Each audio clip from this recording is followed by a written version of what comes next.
কেমন আছেন সবাই? আশা করি সবাই খুব ভালো আছেন। আমরাও খুব ভালো আছি। তো আজকে নতুন একটা রেসিপি নিয়ে এসেছি, তিতের ডাল।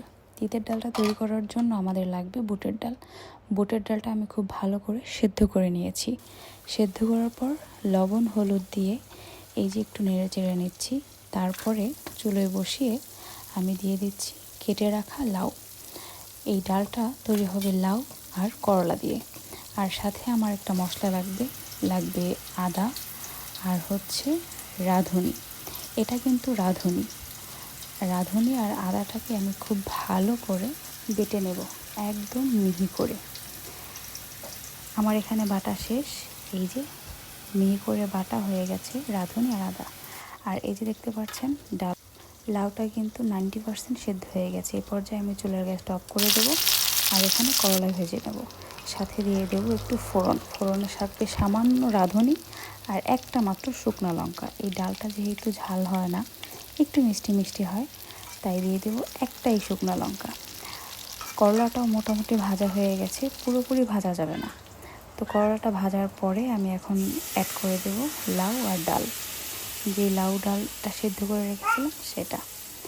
আর এই ডালটা কিন্তু মোটেও পাতলা হয় না, নর্মাল ডালের মতো একটু ঘন ডাল হয়।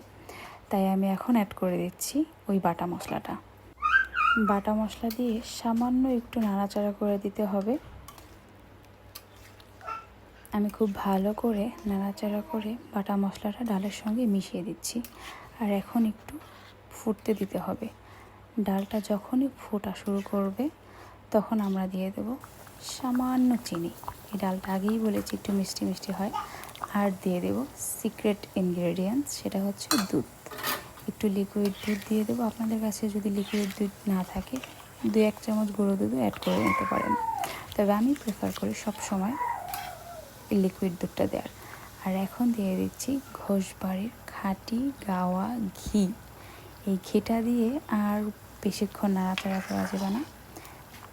এই ঘিটা দেওয়ার সাথে সাথেই একটু নাড়াচাড়া দিয়ে ঢেকে দিতে হবে। ডালটা কিন্তু সার্ভ করার জন্য একদম রেডি। তো কেমন হলো কমেন্টস বক্সে জানাতে ভুলবেন না কিন্তু। আশা করি ডালটা একবার হলেও আপনারা বাসায় ট্রাই করে দেখবেন। নিরামিষের দিন এই ডালটা কিন্তু খেতে জাস্ট অমৃত লাগে। এই যে আমি এখন সার্ভ করে নিচ্ছি, দুপুরের খাবার খাবো বলে। আর থ্যাঙ্কস ফর ওয়াচিং।